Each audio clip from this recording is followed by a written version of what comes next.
आषाढी अमावस्या ही दिव्यांची अमावस्या म्हणून साजरी केली जाते। या दिवशी घरातील सर्व दिवे स्वच्छ पुसून घ्यावे। त्यानंतर त्यांची पत्री वाहून पूजा करावी। त्यांना गोडाचा नैवेद्य अर्पण करावा। आपल्या घरातील मुलांचे औक्षण करावे। दुर्वा ही वंशवृद्धीचे प्रतीक आहे, त्यामुळे ते अर्पण करून दिव्यांची प्रार्थना केली जाते। दिव्यांभोवती रांगोळी घालतात। ते दिवे प्रज्वलित करून त्याची पूजा केली जाते। पूजेमध्ये पंचपक्वान्नांचा महानैवेद्य दाखवला जातो। त्यावेळी पुढील मंत्राने दिव्यांची प्रार्थना करतात। ती प्रार्थना अशी: दीप सूर्याग्नी रूपस्त तेजसा तेज उत्तम गृहाण मकृता पूजा सर्व काम प्रदो भव। अर्थ: हे दीपा, तू सूर्यरूप व अग्निरूप आहेस। तेजामध्ये तू उत्तम तेज आहे। माझ्या पूजेचा तू स्वीकार कर आणि माझ्या सर्व इच्छा पूर्ण कर। त्यानंतर दिव्यांची कहाणी ऐकली जाते। त्यामुळे आपल्याला आरोग्य, लक्ष्मी यांची प्राप्ती होते, असे धार्मिक ग्रंथात सांगितले आहे। ही दीप अमावस्येची म्हणजे दिव्यांच्या अमावस्येची कहाणी श्रवण करावी। कहाणी दिव्यांच्या अमावस्येची म्हणजे दिव्यांच्या अमावस्येची।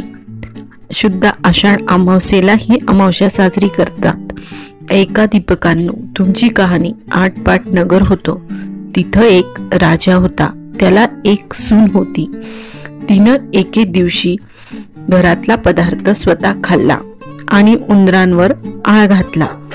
आपल्यावरचा प्रमाद टाळला। इकडे उंदरांनी विचार केला, आपल्यावर उगाच आळ आहे, तेव्हा आपण तिचा सूड घ्यावा, असा सर्वांनी विचार केला आणि रात्री हिची चोळी पाहुण्यांच्या अंथरुणात नेऊन टाकली। दुसरे दिवशी हिची फजिती झाली। सासू सासऱ्यांनी निंदा केली, घरातून तिला घालवून दिली। हिचा रोजचा नेम असे: रोज दिवे घासावे, तेलवात करावी, ते स्वतः लावावे, खडी साखरेनं त्यांच्या ज्योती साराव्या, दिव्यांच्या अमावस्येच्या दिवशी त्यांना चांगला नैवेद्य दाखवावा। त्याचप्रमाणे ही घरात न निघाल्यावर ते बंद पडलं।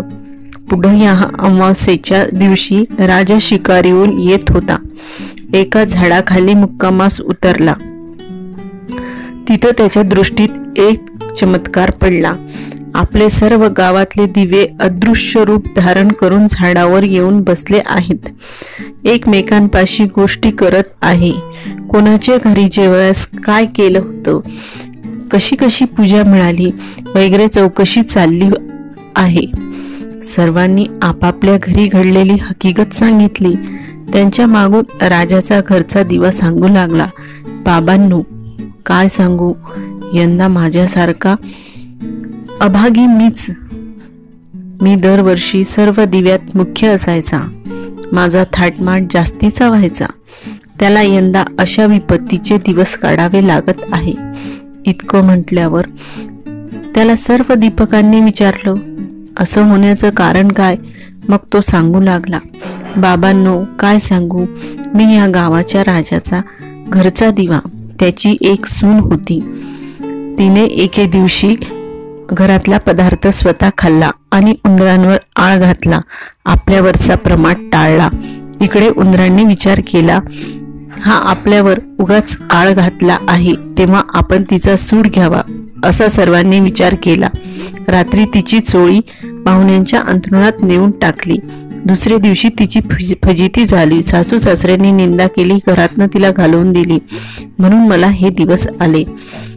ती दरवर्षी माझी मनोभावे पूजा करीत असे। जिथं असेल तिथं खुशाल असो, असं म्हणून तिला आशीर्वाद दिला। घडलेला प्रकार राजाने श्रवण केला। आपल्या सुनेचा अपराध नाही अशी त्याची खात्री झाली। घरी आला। कोणी प्रत्यक्ष पाहिले आहे काय म्हणून चौकशी केली। तिला मेना पाठवून घरी आणली। झाल्या गोष्टीची क्षमा मागितली। साऱ्या घरात मुखत्यारी दिली।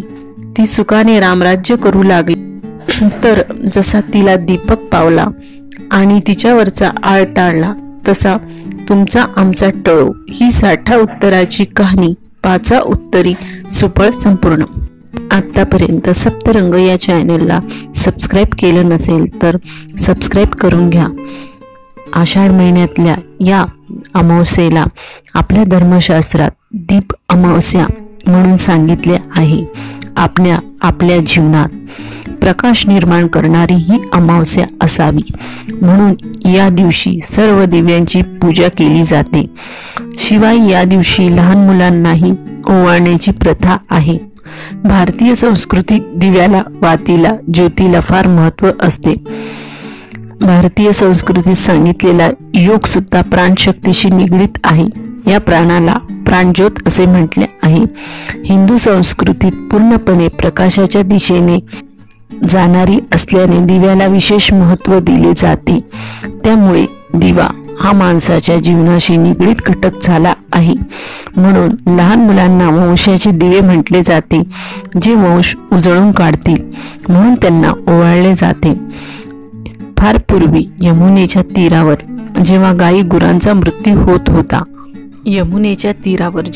गुरांचा मृत्यू होऊ लागला तेव्हा यमुनेत लपलेल्या कालिया नागाला अद्दल घडविण्यासाठी कृष्णाने त्याला हरवून त्याच्यावर स्वार होत सर्व गोकुळवासियांना भयमुक्त केले। त्यामुळे यशोदेसह सर्व सुवासिनींनी गोपाळकृष्णाची दिव्यांनी आरती केली आणि असंच तेज, धैर्य, शौर्य आमच्याही मुलांना मिळू दे अशी प्रार्थना केली। तेव्हापासून ही प्रथा सुरू झाली।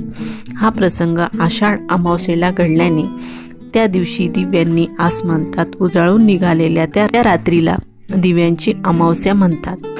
प्रकाश अंधकार दूर करून सारे काही उजळू दे असं म्हटलं जातं। त्याप्रमाणे संकटांच्या अंधकाराला चिरून सर्व संकट दूर करून मुलांच्या आयुष्यात नवी उमेद, शक्ती, ऊर्जा उजळून निघावे या इच्छेने मुलांना दिव्याने ओवाळले जाते। आजचे मुले ही भविष्यातले जबाबदार नागरिक असतात।